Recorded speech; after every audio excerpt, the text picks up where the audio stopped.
Welcome to Rewatch Party, which of course is not a podcast, but instead an elaborate art installation for you to enjoy.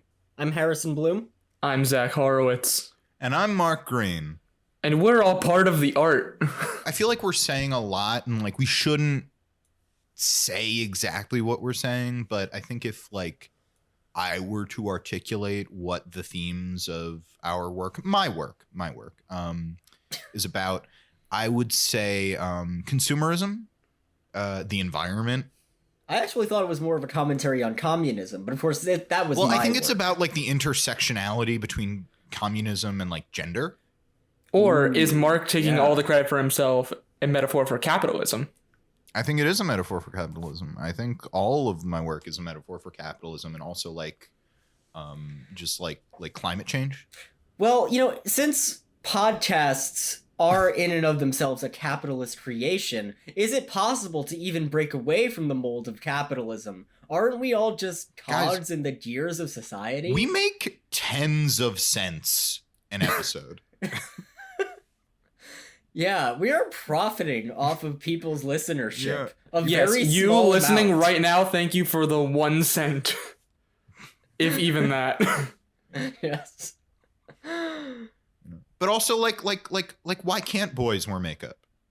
I know, right? I'm wearing makeup right now. You can't see it. It's an audio format. He's got those like tiger stripes that you get at the zoo. Yeah, I went to the zoo and got like face paint. I wanted to be a tiger. Roar. Zach, you're a very good tiger. Thank you. That's all I wanted to hear. When I showed you guys my tiger makeup, everyone was like, Zach, that's so weird. Why do you have tiger face paint on? And I was like, let me fucking dream. I want to be a tiger. Rawr. Well, I didn't want to say anything at first because I was like, something's different about you. Did you get a haircut? Well, I also got a haircut. And then you were like, I have tiger face paint on. And I was like, right, that's what Mark, it is. I also got a haircut. Oh, I'm such an idiot. I didn't notice. You got your fur trimmed because you're a tiger. Exactly. See, Harrison understands. Yeah. In this episode of iCarly. Yeah, in this episode of iCarly, Carly has writer's block. Yeah. Well, we begin as we begin many episodes with Carly in a bag. Yeah. Willingly, of course, not against her. She has chosen to put herself in a bag. Yeah. Harper comes home. Well, when you phrase it Carly's that way, Harrison, it sounds like she's a psychopath. Yeah. Well, Zach, do you think it's weird? Do you think it's weird that Carly gets in a bag because she has writer's block and she's depressed? Do you think it's weird that she has a full bottle of wine in the bag with her? Yes. How fucking dare you? I mean, personally, when I have writer's block, what I do instead, which is the normal way to deal with writer's block, is I go prepare a warm bath, turn out the lights, go in and pretend I'm in the womb. And then I come out and then birthing a new idea into the world. I will admit, when you said that you make a bath for yourself, that sounded very normal up until the moment you said, I pretend I'm in the womb. Zach? To paraphrase Jerry Maguire, you had me at womb. I was going to make a joke. You don't want to join me in the womb? We could be twins. We could be triplets. That's so good. Hey, guys. Hey, listeners. Hey, friends. I make a lot of jokes on this podcast. Sometimes I make jokes and you guys are like, Mark, that one got to me. That joke you just made really got to me. I don't even know what to say. To be like, I pretend I'm in the womb and getting birthed, and then you're like, you guys can join me. You want to come in the womb? You want to be my womb mates? We'll be triplets. I hate you. I hate you so much. Also, Mark, I'd like to correct one thing you said. What's a joke? This was not a joke. This was a real thing. No, I was saying I was gonna make a joke about like Carly gets in a bag. That's weird. When I have writer's block, I get in a box. That's normal. But then you said you pretend you're in the womb, and I'm like, well, I can't say anything. It's true. I've already heightened it so much. Yeah. Womb Mates coming to Freeform this fall. Typed by Tyler in the chat. That's our next project, guys. Womb Mates. But yeah, why is Carly in a bag? She has no new sketch ideas. Which is funny because I was under the impression that iCarly wasn't even really doing sketches anymore. Yeah, it seems like a lifestyle vlog kind of show now. Yeah. Is this? I also want to say, is this the first episode this season that focuses around like doing iCarly? Yeah, I think there were other ones before that bring up the show. My honest answer to that, and I've thought about it a lot. Like I've been thinking about it. Is I don't know because I wasn't paying attention. That's fair. I'm stuck on Wombmates. I can't recover. It came at the beginning of the podcast, and I can't talk anymore. Yeah, you're my dear listener. You can just turn off right now. We're not getting better than Wombmates. Don't turn off the podcast, please. Please do not. Leave a 5-star review and say when Zach talked about Wombmates, I died. Yes. If you're going to turn off the podcast, that is please what you should do. But yeah, it's we haven't seen iCarly the show in a while.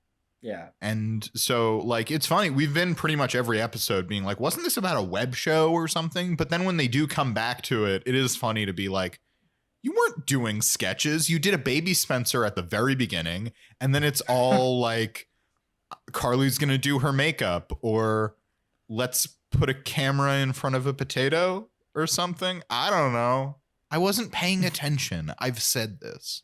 Yeah, it's a little odd, but and it is nice to change it up by really getting back to the core of what iCarly is about. Yeah, they're getting back weird to the internet roots. content. Yeah. Yeah. Which is so much more relevant today. Like, this show predicted YouTuber bots. And by the way, I'm wondering how hard it is to come up with iCarly content, because off the top of my head, I'm like, I don't know, like, yeah, Carly's in a bag, like put someone in a bag and just like, I don't know, put something in the bag and they have to like guess what's in the bag with them. That feels like something iCarly what's would in do. the bag? Or like they put someone in the bag and then throw meatballs at them for some reason. They have to catch the meatballs with their mouth. It's going to be very tough to catch the meatballs if they're in the bag, Harrison. Well, Zach, obviously their head is poking out of the bag. Yeah, they have mouths. Do they like extend the bag out to try and get the meatballs in the bag, or like? No, they catch it with their mouths. I've said this multiple times. A drawstring bag. They're suspended at least 2 feet up into the air. Hold on, they're suspended in midair? Yes. Yeah. How else are they going to catch the meatballs? I'm listening. How else can we be sure that it's fair? How else can we be sure that it's fair? Don't ask what that means. How else can we be sure that it's fair? Don't think about it. How else can we be sure that it's there if it's not hanging in midair? That's how I keep that's how I store all of my personal belongings, is I keep them suspended in midair, because otherwise they might get stolen. Yes. They are in a bag. The bag is like closed around their neck, so their arms and legs and everything are in the bag. Mm-hmm. Their head is poking out. They are 2 feet in the air, and someone throws meatballs and they have to catch it with their mouths. This is my favorite suggestion for a concept I've ever said in my life. Coming to Freeform this fall. A show that is literally just this. Yes. Nothing else. Catch those meatballs. If you can make Is It Cake a show. That's true. What is it cake? I've never heard don't know of about that. Is It Cake? Wait, Harrison, do you remember the trend, the internet trend where it's like, oh, you see this normal object? It's actually a cake. No, I don't remember that. That, but an entire game show hosted by Mikey Day of SNL. How have I never heard of this? They have this is so a weird. food, or they have a food or an object, and then a cake that is made to look like the food or the object. Yeah. And you have to guess, is it cake? So like hypothetically, I'm just trying to see the appeal of this show. Like if I pick up a coffee mug, and I have to like guess, is this a coffee mug, and then bite into it. Is there like a 50% Harrison, chance that would be ridiculous. Mikey Day from SNL slices through the cake with a samurai sword. Right, I forgot it was a samurai sword. That makes it so much better. This is the greatest show ever made. How did I forget the samurai sword? This is the greatest. We're not here to talk about the greatest show ever made, Is It Cake? We're here to talk about iCarly. Right. So we should They also could have just mention, used a regular knife, but instead, no, I'm going to use a samurai sword. I'm going to move on in a moment. I really thought you were going to say they could have used a regular sword. Mark, samurai swords are regular swords. Anyway, Double Dutch was on the worst dressed list, so Harper is now worried as well. She's lost her mojo, like Austin Powers. Yeah. I bet this episode's gonna follow the exact plot of Austin Powers, the spy who shagged me. Yeah. Indeed. And so, like, Harper, who had been telling Carly, get out of the bag, confront your problems, is now like, the world is terrible. I'm gonna get in the bag. Shagadelic, baby. I want to hear Harper doing. Wait, Mark, can you do Harper doing an Austin Powers impression? Well, here's the thing. I don't want her doing an impression. I just want her to start saying Shagadelic, baby. Shagadelic, baby. Shagadelic, baby. There, I did it. Okay. I'm proud of you. I don't have a Harper impression in my back pocket. I have not developed that either. I don't know if I feel super comfortable doing a Harper impression. Anyway, Harper gets in the bag. And there are snacks in the bag. I like that Carly preemptively brought snacks into the bag. Yeah. There's wine, as we said. Yeah, wine. For when you get a little sad in the bag. Yeah. Sad in the bag. New episodes this Thursday on Freeform. So, we go to the next scene where Carly has texted Freddie, come to the studio 911, and Freddie's like, oh my God, what's the problem? And she's like, oh, there's no problem. Your mom told me to text 911 if I want you to come somewhere. In fairness, it does work. Apparently way too much. You'd think you'd get used to it by now. Yeah. And realize that it doesn't actually mean anything. The boy who cried 911. Yeah, exactly. One day his mother is going to actually have a problem. And yeah, I'm going to say Freddie's mom kind of abuses this system to the point where she uses 911 whenever there's any mention of Kelly Ripa. Yeah. Freddie's mom is obsessed with Kelly Ripa. She's a Ripa head. She loves Kelly Ripa's arms for some reason, specifically. Yeah, I do too. I'm not ashamed to admit it. They're good Kelly arms. Ripa's got some good arms. Good arms. Wait, okay. Tyler just said a Ripa Van Winkle, if you will. I won't. I do not think that's a great name for fans of Kelly Ripa. Yeah, we're the Ripa Von Winkles. No. You know what? Hearing it out of your mouth, Zach, I'm maybe warming up to it. I'm sorry for my harsh words. I mean, Tyler. maybe it's like emblematic of how much like Rip Van Winkle sat by a tree for a long time until he got old and died. Ripa Van Winkles will always stand by Kelly Ripa. Okay. I was about to be like, let him finish. Hold on. I want to know where he's going with this. Ripa for life, baby. Ripa Van Winkles. Ripa Van Winkles. Gonna get that on a t-shirt. Hey, yeah, get that on a t-shirt. If you want to join the Ripa gang and be a Ripa Van Winkle yourself, go to rewatchparty.com/merch. By the way, there is no rewatchparty.com/merch. It's a fake link. Go there. That's a fake That's a link. fake link. We tricked we you. do not have one. We tricked you. If you want such a banger Rewatch Party merch, such as a Ripa Van Winkle t-shirt, a Wombmates hat, and just and Mark himself, go to rewatchparty.com/merch. That's right. As part of the art installation, we're Yes. selling Mark into slavery. Yes. Okay, I was gonna ask, is it a rental thing? Like, there is, unfortunately, there is only one of me.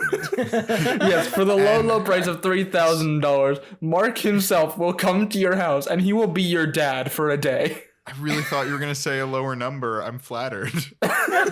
Well, no, you're my good friend and a quality human being. I'm not just gonna sell you out to whoever. I'm gonna sell you to the highest bidder. Yeah. There's only one of you. I gotta use my money wisely. I like that we've come around to like bidding on me. Like, bachelor at auctions are a real thing. Like, people do bid on people to pay money for like a day with them. Which, yeah, we can talk about that concept if you'd like. I don't know if I need to get into it, but I just like how Yeah, we me did a neither. silly joke about we're selling Mark, and it like went back in on itself to something that exists. That's right. Yeah, that's true. You know, for a second, you know, you said, wow, I thought you were going to say a lower number. But, like, if we were selling you into real slavery, yeah, 3,000 no, would that's be bad. way It's too bad. low. It's bad. I just like that Zach gut level values me at over $1,000. Yeah, Yeah. not too much higher, but like, Yeah. you know, you're worth For a it. day It's good with to- Mark, yeah. You're worth it. Yeah. You've got things to offer. That's the right price. You're gonna have to pay my airfare as well, though. So Yes. Oh, yeah, yeah. Yeah, there's that. yeah, that's true. We are notoriously Just cheap. Much like Fernando. Anyway, we learn in this scene, whichever scene we're in, I have forgotten. I haven't. But Carly called Freddie to the studio. For Carly and Freddie. Yeah. I have notes. I was making a joke about how off topic we've been getting. Mhm. It's Yeah. scene 2. But we learn that Freddie's been like MIA recently. He's been too busy with the Kevin app that he Yeah. hasn't really had time for iCarly, the namesake of the show, the most important thing in the world. That's right. The business of iCarly. Yeah. But Carly is excited because she came up with a solution to her writer's block. She has asked fans to send in their ideas. Yes. And I love how, like, it is the worst fan request ever. Yeah, Like, if I may, the fan requests iCarly- fall into one of 3 categories. The Yeah. first Yeah. one, requests from their stalker fan Mandy. Mhm. Number 2, stuff involving feet. So I'm guessing stuff from Dan Schneider. Yes. And 3, other. Yeah, they have the worst fan base. Yeah. You Others know, a like big certain- category, though. It's a big category that consists of 2 things. A message from Freddie's mom about Yeah. Kelly Ripa, of course. Who else? And a Just message. did a list bit. And number 2, it's a list within a list. And number 2, Yeah. a message, the one good request, a message from Carly's old manager from Italy, Paul, who is played by her best friend, former stepbrother, Josh Peck. He's here. Josh Peck is here. Yeah. It's so funny. They do a whole thing where like Josh Peck is like, "Hey Carly, I'm sending in a video to help you." And Carly's like, "Paul?" And Freddie says, "You mean that's Paul? Your producer from Italian QVC?" And it's like, we just want to go Smoothest right out of the way. exposition This is who ever. this is. Yeah. He is not Josh from Drake and Josh. Yeah. I like that. I like it's smooth exposition. Smooth. Yeah. But can I just say, missed opportunity to make Josh from Drake and Josh her producer on Italian would be so QVC. funny. That would be amazing. Right? Carly, I've always kind of seen you as a little sister, since you look exactly like my little sister. It's very strange. You're much nicer than her. do one joke about, you seem familiar to me. You know, you can even like have some fun with it. Like, you know, you look a lot like my sister. Well, before she got the nose job, now you look completely different. I was going to say make Josh a very successful producer for Oprah. Yeah. Yeah. The restraining order has been lifted, and now he works for Oprah. That's what Yes. he should be doing.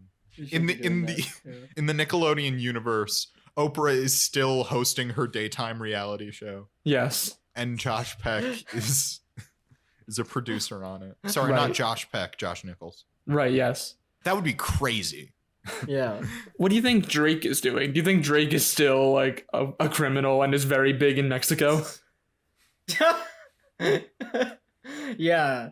Is he very big in Mexico? I thought he was just pretending to be Mexican. No, I'm pretty sure that was like a big thing that he like wanted to like go to Mexico and he was like big in Mexico. Oh, okay. Well, he does not make an appearance here. Probably for the best. Yep. But Josh Peck is here, and guys, he's a manager. He's in Seattle now, and he wants to rep Carly. Hell yeah.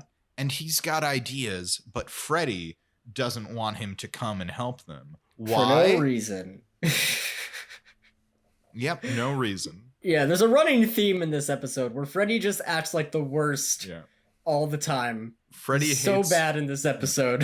Which, Yeah. that's a thing they do. Like, that's a thing things do sometimes. Someone will come in And off of vibes mostly, one of our main characters will be like, I don't like you, and they haven't done anything. And Paul also goes on to do a lot of the stuff that Freddy does, but better. Yeah. Not really, though. He just kind of introduces himself in that light, but then... Yeah, I agree with Harrison. They do a thing where they're filming an episode of iCarly, and Freddy's getting notifications, and Josh... His character's name is Paul, but we're going to have a hard time calling him anything other than Josh or Josh Peck. Yeah, that's true. He is like, do you want to use my phone instead? It's the new one. It's got a really good camera. And Freddy's like, no, Paul, fuck you. And then Paul just puts the phone away. Like, he doesn't film the episode. Yeah. He doesn't really do Freddy's job. He's just... Yeah. Freddy just doesn't like him for some reason. Paul gets pretty catty, but Freddy is being irrational. Yeah. Oh, yeah.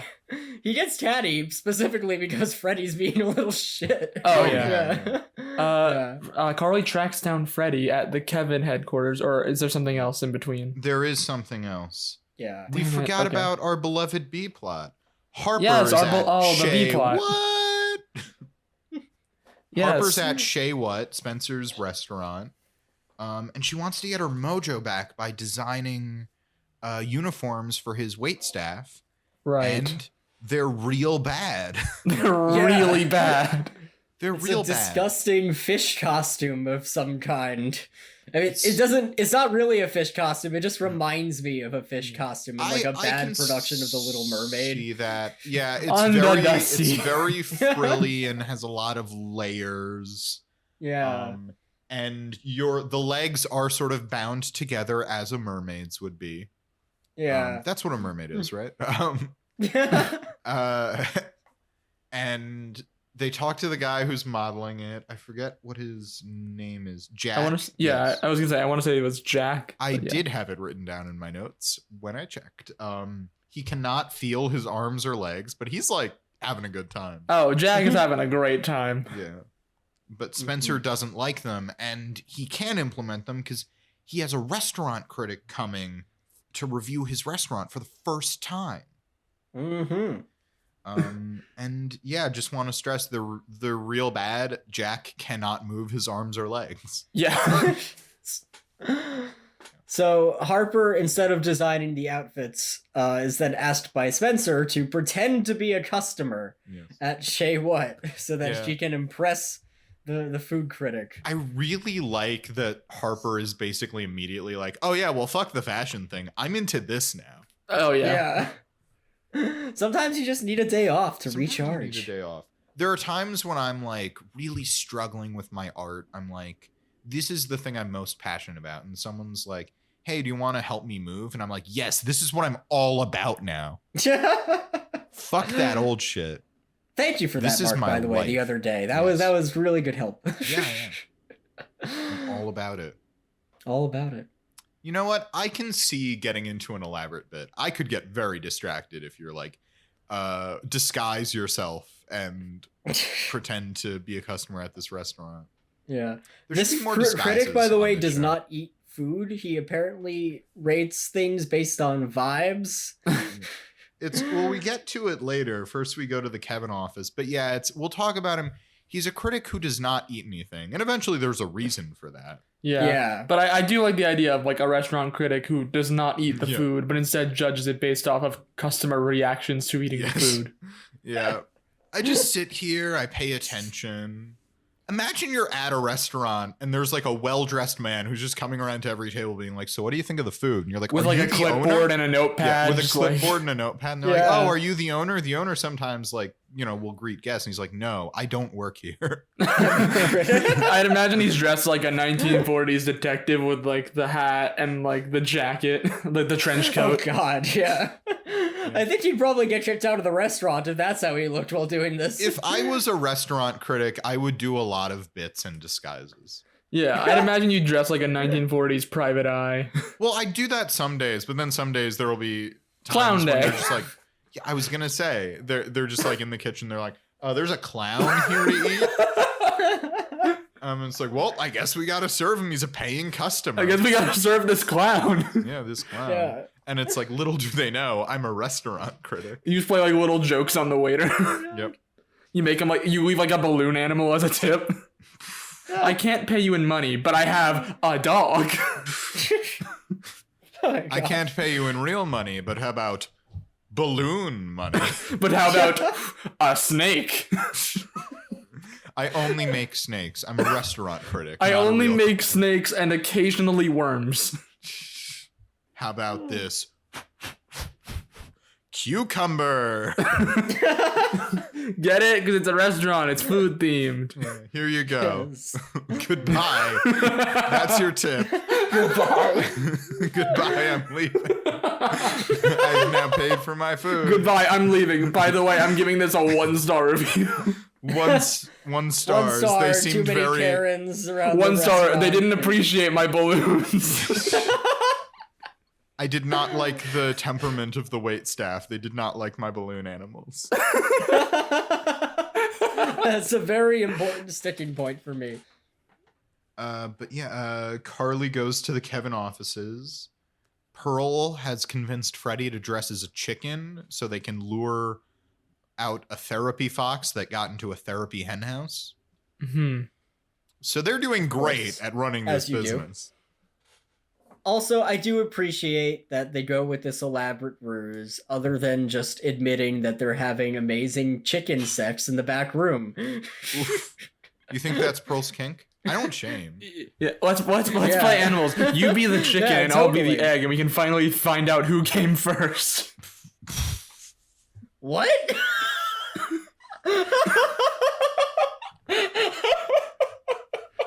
Turns out It's the chicken. It's not often that I hear a 10 out of 10 joke that I also hate.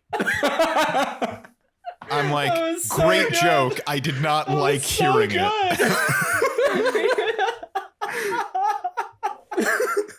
I'm sorry. I saw the opportunity and I had to take it. No, you're making was some so good good. jokes this episode, Thank Zach. you. I just happen to hate all of them.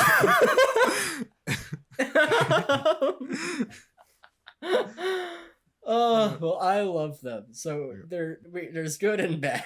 There's positive. Carly asks Freddy about hiring Josh Peck again, and Freddy's like, I'm still against it. And she's like, oh, I really thought you were going to say yes.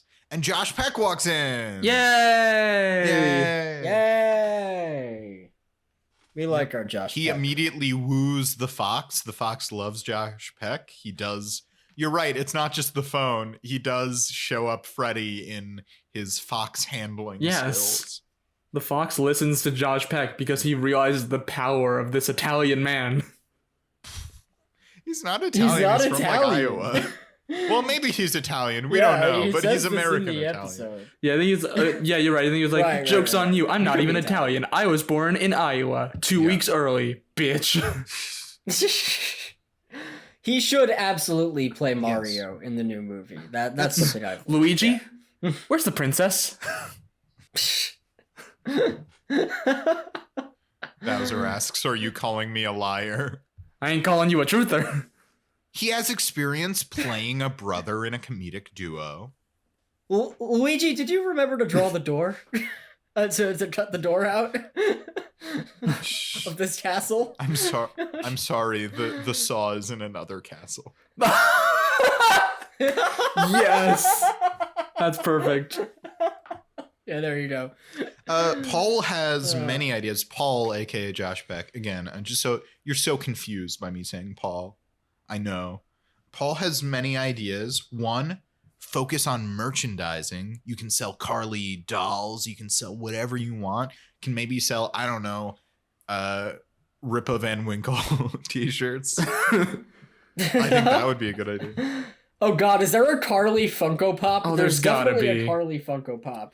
Okay, someone get on it and tell us, is there a Carly Funko Pop? There's a Funko Pop of like everything. I can Google this right now. I meant in. I I mean didn't in even real mean life. in real life. I mean in Oh, in fiction. But yes, I am curious to know. Well, they gotta make Carly Funko Pops in fiction. In real life, I don't know. But Yeah. but focus on merchandising. Oh Two- yeah, I don't think it's real, but I did find pictures of people who made like custom ones to look like Carly. Ah, Okay. yeah. So where were we? Merchandising number 2. Yes. Live tour. Tours make bank. Guys, But Freddie doesn't want to go on a tour because he saw a Dateline about hotel room sheets. Liked that joke. Just wanted to say I liked that joke. And number 3, collab with other influencers. I do also want to say, when the live tour section, Josh Peck, Paul specifically mentions, podcasts gain a lot of traction by going on live tours, which is why we're announcing right now the Rewatch Party live tour coming to a city near you if you are from Des Moines, Iowa. I want to be clear. We're not doing a live tour in Des Moines, Iowa. What are you talking about, Mark? What are you talking about, Mark? I already bought tickets. There are some people who listen to us. And Zach, you keep making jokes like, go to this website, and you say a completely normal URL. And now we're going on live tour. And I'm like, we're not going on tour. I just want to be clear. Yeah.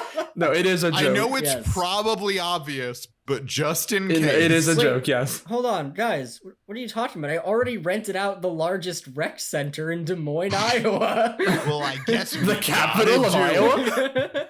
I spent my entire inheritance. I spent my entire life savings renting out the high school gym in Des Moines, Iowa. God. We're being so mean to Des Moines, Iowa. It's like a major city in Iowa. It's the capital of Iowa. Shout out to all of our listeners from Des Moines, Iowa. I don't think we were being very mean until Zach implied that the high school gym is the largest venue. Yeah. Hey, Mark, you don't know that. Maybe my life savings is very small to the point where I could only afford a high school gym and not a large venue. No, that makes sense. But Harrison said he booked the largest venue in Iowa. And then you said it was a high school. Well, guys, I apologize to the citizens of Des Moines, Iowa. And I am very excited for Carly to collaborate with all the influencers in that area. She's collabing with other influencers. He's going to introduce her to Tiny Psychic. Mm-hmm. Oh, boy. Cool. This is a real missed opportunity not to bring in a real influencer. Imagine if Carly met Logan Paul. Oh my god. That'd be so cursed. Oh my god. Incredible. They're like, yeah, we're going to have you collab with other influencers. Mr. Beast is here. Just literally bring in Mr. Beast. Mr. Beast? Yes. Mr. Beast is like, I flew all the way to Seattle to meet iCarly and give her $1 million. No Mr. Beast this episode. Instead, we have Tiny Psychic. And we go to the scene where Carly does a collab with Tiny Psychic, who is reading her future. I wasn't sure what to expect from Tiny Psychic. I guess in my head, I just immediately imagined, like, a little homunculus being a psychic. Yeah. My head, I thought it was going to be a little person. Yeah. Okay. Yeah. Although I do like the idea of it's like a regular person, but like in post, they like size them down to the point where they're just like tiny and they can like fit in the palm of your hand. That's what I was literally imagining. Yeah. I want a full grown person shrunk down in post going, it's me, Tiny Psychic. Also, you're going to die in 7 days. Sorry. Better get your will in order. They're like very cheerful. Yeah. I'm tiny, but that doesn't mean the future is bright. I'm tiny, but I got big plans for the future. Oh, God. Good plans? That's not up to me. So. Yeah, this should be a Bravo show, Tiny Psychic. They're tiny, but the future is big. Or the future has big things in store. Yeah. Where were we? Tiny Psychic, who's like an old woman. Yeah. She's reading Carly's future. She's reading tarot cards. And the first card is the Chicken, which means busy, harried, no time for your job. And Freddie's like, come on, I was just in a chicken costume pursued by a fox. Mm-hmm. And now I've been too busy with my job. Josh Peck, you paid her to say that. And Josh Peck's like, I didn't do anything. Yeah. And then she's like, next, the fox, confident, clever, new beginnings. And Freddie starts fighting with Paul. Yeah. This is the worst production of iCarly ever. They get in a literal fight Mostly just a lot of pushing and shoving, but like They destroy Tiny Psychic's stuff. Yeah, they knock over like a light and it falls onto her table. oh god. Destroying her crystal ball, to which Freddy then exclaims, "It was a marble!" Yeah, which can we just say, like, Freddy and Paul are fighting so loudly on behind the camera. Yeah, like all of this would be audible. Yeah. Like you'd have to like edit it with a fine-tooth comb. Maybe iCarly isn't doing well because they are bad at making it. They need lost to just their look touch. good. Yeah. I imagine watching a stream where someone's getting their fortune read, but the person behind the camera keeps saying, like, you paid him to say that, didn't you? That'd be so funny. That would be like in the top 10 like worst live streams ever recorded. And this isn't the live stream, but like worst episodes of a web show ever. Like, how did this get made? That feels like a comedy sketch. Yeah. You know? Yeah. Freddy, you've been making this show for like 15 years. How are you this unprofessional? He just gets his buttons pushed by Josh Peck. It's pushed. It would be a pretty fun comedy sketch, Zach. I do want to give you that. That is good. Thank you. Yes. That would be funny. I don't want to be too mean to you this episode. Again, I've been very much appreciating your jokes, but I hear them and go, no. it bad on my ears. So anyway. Yeah, they stop the sketch. Yeah. They destroy the table and we go over to Shay. What? Mm-hmm. Where the food critic is arriving. Yeah, Spencer's testing out his food on Millicent and Mrs. Benson. His stuff is out of season. So there's that. Yeah. How dare they serve blueberries in July? Yeah. But yeah, the critic arrives. Millicent is like they're both very hung up on that. It's not even like the food is bad. They're like, this is wildly out of season. Don't you know, Spencer? And he's like, oh, I'm sorry that our food isn't fresh. I'm sorry that, like most pizza places in the world, I sell pizza year-round, despite the fact that tomatoes are seasonal. So what if my food isn't in season or FDA approved? FDA. But you're right. The critic does arrive. He sees Mrs. Benson and Millicent and immediately is like, you can't act better than that. And then Harper starts doing her thing. This food is so delicious. And the critic sees right through her as well.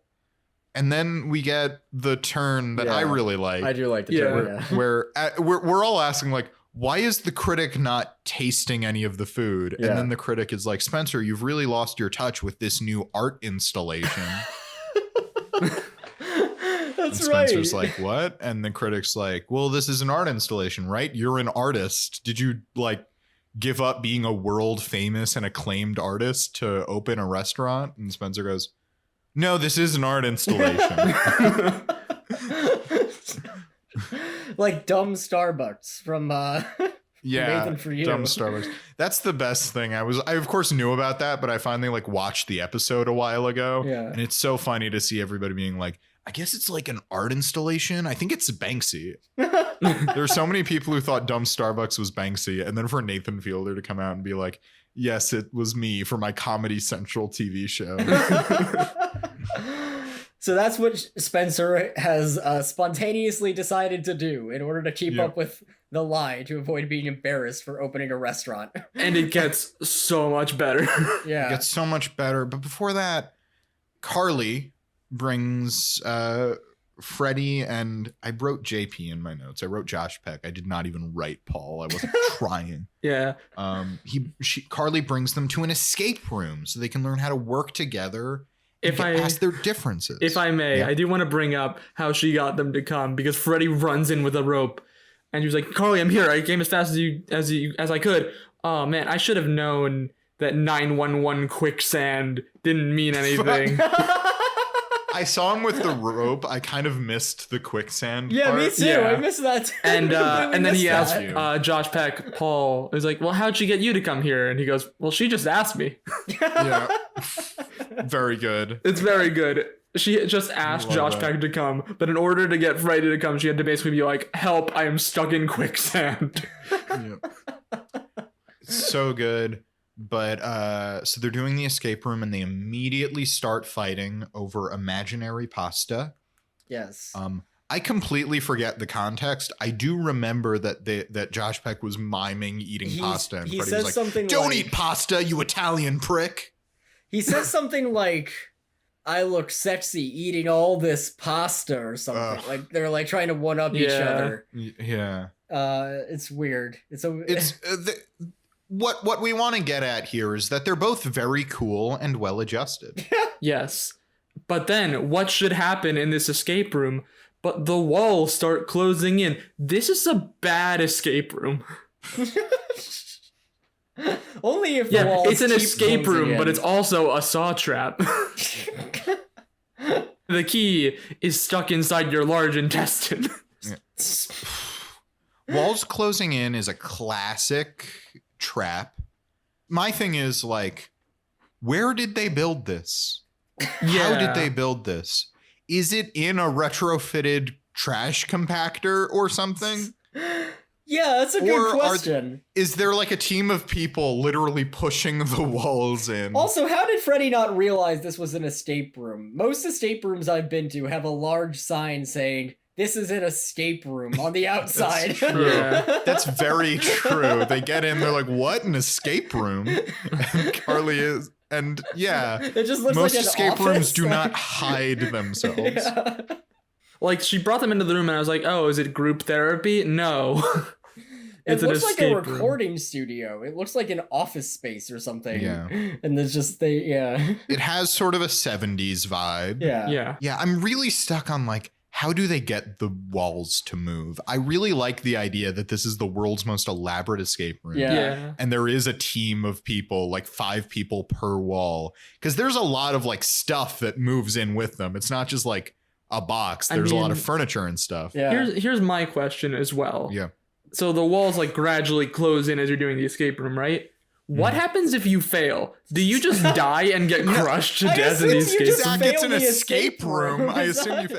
Yeah, you know, if you do an escape room and you don't finish it in the allotted time, they don't like keep you there. Yeah, they just well, no, I'm saying the walls are closing in. And it's like by the time... I assume they stop it before they crush you. Could you imagine going into an escape room and being like, "What's with all the bloodstains on the floor and walls?" Oh my god.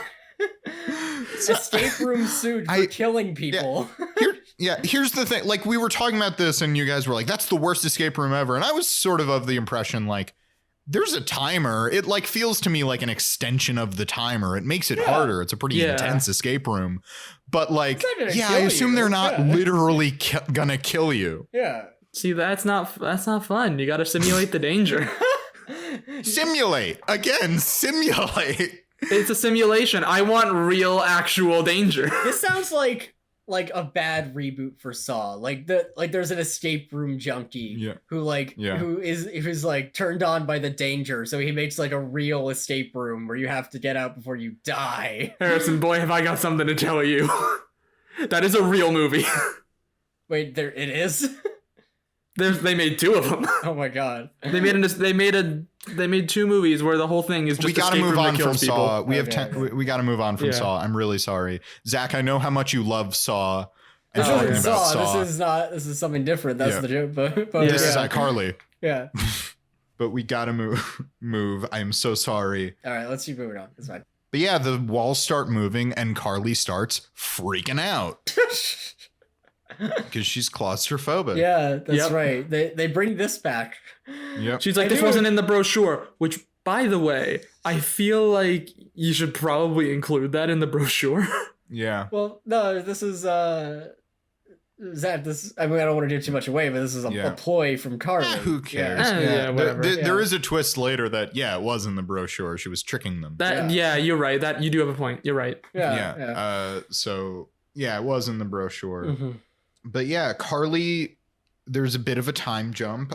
Carly is not helping, and Freddy is upset about how he does all the work, and then Paul is coming in to take all the credit.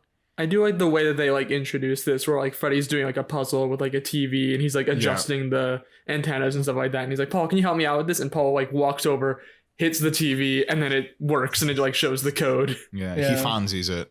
Yeah. And Freddy's like, I loosened it. I loosened the TV. It was 90% me. But we go back to the restaurant. Spencer is now intentionally making the experience terrible because now it's not a restaurant, it's an art installation. Yes. Which seems like a way to sabotage your business in the long run, but whatever.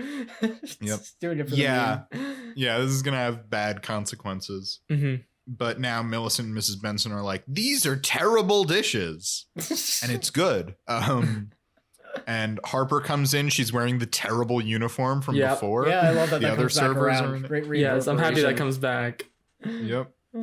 They give someone a piece of cake with an engagement ring in it, and it is right. Yeah. Yeah, and the girl's like, "You're proposing," and the boyfriend is panicking because he was not proposing. Yeah. And then there's another couple and the woman in the other couple is like, I thought you were going to propose to me tonight. And he's just confused now.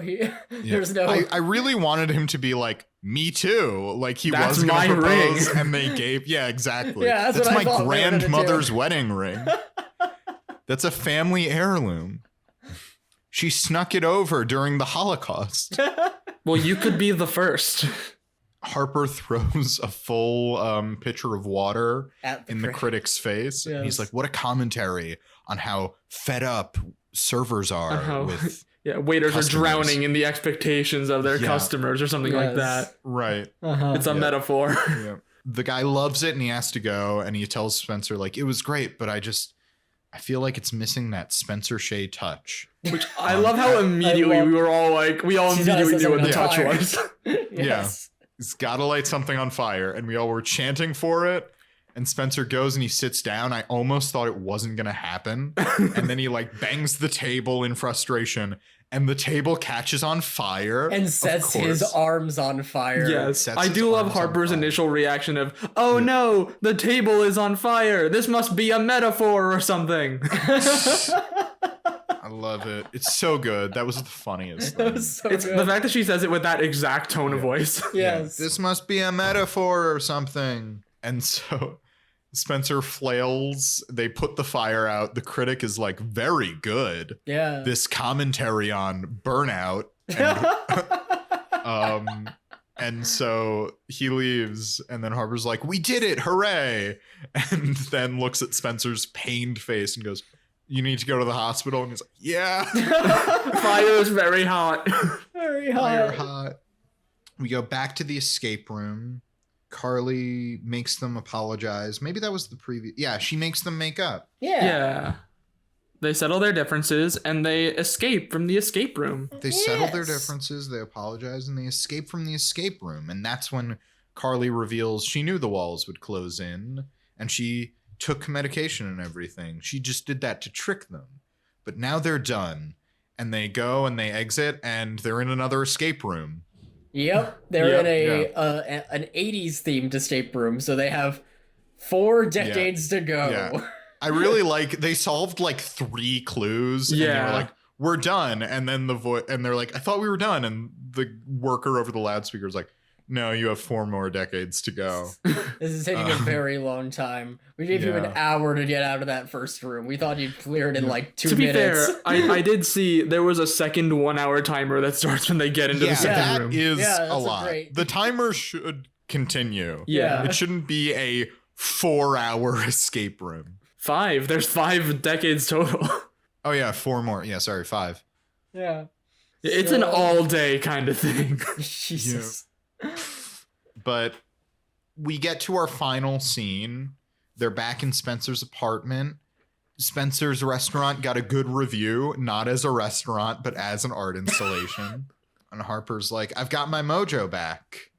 Yeah, just baby. Just like the end of Austin Powers. Yeah, That's baby, yeah.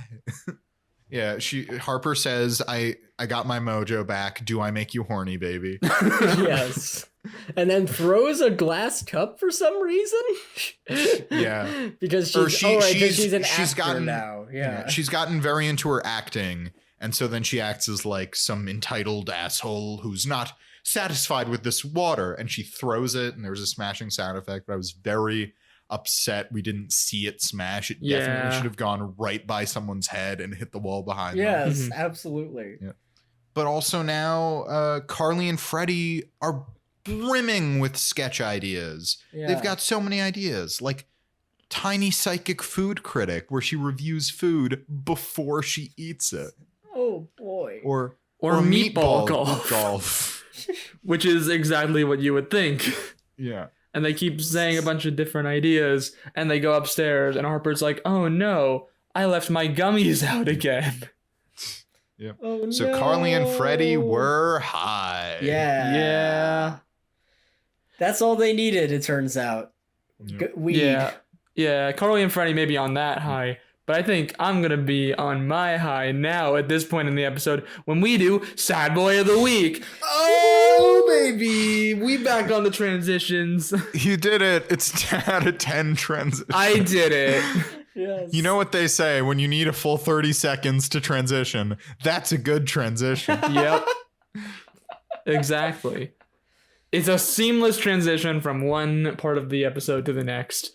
So who do we nominate? I nominate Spencer, Yeah. who one enlists all his friends to pretend to like his food in front of a restaurant critic, then finds out his first restaurant critic, the first person to review his restaurant, does not even think it's a restaurant. They think it's an art installation. His immediate reaction is to be shamed into saying, yes, this is an art installation. And so then he proceeds to ruin the experience of all the people who came to his restaurant. Yeah. And will maybe, write reviews on Yelp, maybe would have recommended it to their friends. He's flushing his business down the drain. For this one art critic who, again, Spencer wants to operate and run a restaurant. Yeah. A good review of it as an art installation is not going to help him. Right. I mean, I guess it helped dumb Starbucks, but whatever. Yeah. Yeah, that's true. Dumb Starbucks is still around and thriving. But I do have another nominee because Spencer's Wait, I'm not done though. I'm not done though. Sorry. Because of course the final straw, the restaurant critic likes it but doesn't love it, and then Spencer lights himself on fire. Right, of course. How could I forget? I'm sorry to stop you. But no, how could I forget? We're not no, done until Spencer lights himself on fire. Yeah. I was going to say, Spencer is great. I do have another nominee that I think is also very good, and that is Freddie. Oh, yeah. Of course. Freddie. He shows up in a chicken suit, really does not like Josh Peck based on vibes and vibes alone. Yeah. He's convinced by Pearl to wear a chicken suit to catch a fox. Yeah. That was pretty sad. Also, side note, not a lot of Pearl in this episode. That makes me sad. Yeah. Yeah. Tyler just want to say an article about how dumb Starbucks changed its name and is now permanently closed. Damn. I do just want to say, I knew it wasn't around anymore. I was being sarcastic. Oh, okay. It still was around. Right. Okay. And I have never heard of dumb Starbucks until this episode. Well, we'll tell you all about it. Yeah. Afterwards. Yes. I, of course, thought of Freddie as well. And I do think there's a case that Freddie is sad this episode. I just guess, I found him more annoying than endearing. I mean, I'm voting for Spencer anyway. I just thought it was worth mentioning Freddie. I'm voting for Spencer, and I think we should acknowledge this is the first time in a long time that Spencer lights anything on fire. Yeah, his defining character trait from the original series, which is he sets things on fire. Yeah. I chose to I'm gonna vote stay Spencer mostly as well. silent because Mark was just saying what I was thinking. So yeah, Spencer. There we go. Spencer is the sad boy of the week. Yay! Fireman. Fire. He's not a fireman. He is a fireman, but not a fireman. He is the Human Torch of iCarly. Oh yeah. Not in a good way. So, yeah, I guess that's about it, unless you guys have anything more to talk about. No, Thank I you. think that's it for me. Thank you for listening to this art installation, guys. If you like it, feel free to check out more of our art on Facebook, Twitter, and Instagram at Rewatch Party Pod. Remember to rate, review, subscribe, all that other stuff. And until next time, I've been Harrison Bloom. I have been Zach Horowitz. And I will remain Mark Green. Ooh. Yes. Until next time, keep rewatching, and we still have 4 more decades to escape from. So we'll see you soon.